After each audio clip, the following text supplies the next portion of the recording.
Every year when we begin the season of Lent, there's an encouragement to make some small sacrifice, to give up something, to fast from meat on Fridays and on Good Friday, Ash Wednesday, little things like this which we throw in. And yet, have you ever really stopped to ask why? Why do we do this? Why are we giving this stuff up when often, whenever we do try and give up something we love, we end up becoming a more horrible person? There's the classic situation where someone gives up coffee for Lent and everybody else suffers because they're tired and irritable. It becomes a public penance. Why do we do this whole thing of fasting? What's the point of this? And particularly, how is it meant to help us reach the promised land? I think this is where we've got to come back and understand the real beauty of fasting and the real power that fasting has in helping us grow internally and spiritually. If I can try and explain this really simply, sometimes it's said that the desires of the human person are a bit like a spoilt child. We all know how spoilt children behave. They scream for ice cream, the parent gives them ice cream to calm them down. Next time they scream even louder, and so the parent gives in again. And suddenly you find that the child now has control. The child is now the power balance in the family because the child particularly knows how to manipulate the parents. I'm sure we've all seen situations where a child has a tantrum in the most public place in the shopping centre because he wants a chocolate. Our desires are like that. We can find ourselves physically being adults, but emotionally or spiritually being like little children. We want comfort. We want pleasure.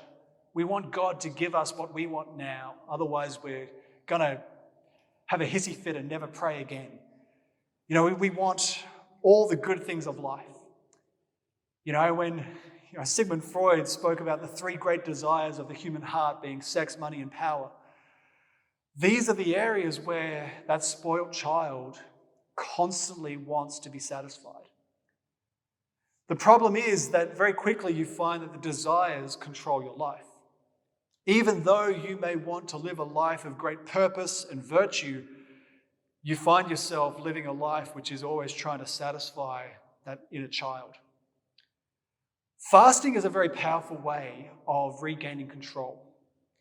As any parent knows, as soon as a child learns to become a bit spoilt, there has to come a point where a battle begins, where the parent regains control and turns that power balance back around.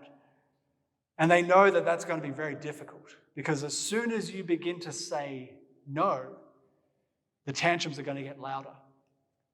And you need to have a deep set of resolve within yourself to say, this is worth the battle.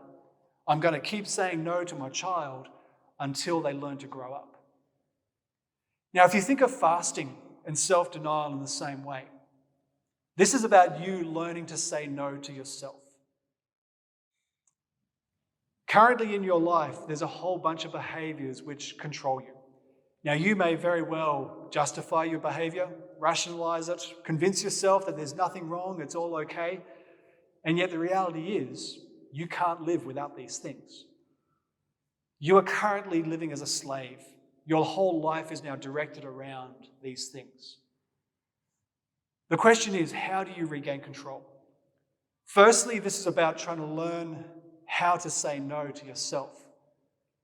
Now, say, for example, you may have a whole range of things that you're kind of enslaved to.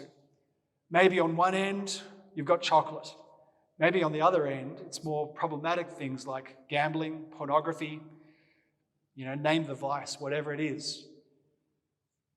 The wisdom of the church from centuries of learning how the human person works is that if you begin to fight that battle in the trivial areas, so you may very well have a huge problem in the realm of sexuality, but begin the battle in terms of chocolate or eating nice food. If you can learn to start to deny yourself and learn how to say no, you're going to find a battle begins. And there is going to become every possible justification to keep eating chocolate or keep drinking beer or keep eating fine food, whatever it is. But if you can persevere and keep saying no to that for the next 40 days, you're going to gradually become stronger in yourself. You're going to have to tap into some very deep motivations. And those motivations are going to create this feedback loop of strengthening yourself, deepening your resolve, deepening your sense of purpose. Now, gradually, over time, you're going to gain control over your desires in terms of those trivial, small areas. But each time you win one of those victories, you'll get strong enough to eventually fight that big battle. That battle which is potentially destroying your marriage, or that battle which is damaging the whole way your family operates. You see, Lent is a bit like a spiritual boot camp. You know, we look at this at the beginning of Lent and we think it's too much, it's too big, there's no way I can ever overcome these areas of sin. But if we can just gradually fight one small battle at a time, every year as we approach Lent, we take off another thing. And gradually we change. Our souls become stronger, our resolve becomes deeper, and we start to hunger for a life that is free. So I really encourage you, even if you've already started to fail in your areas of fasting and self-denial, pick yourself up with a renewed purpose and understand that you're fighting for something so important.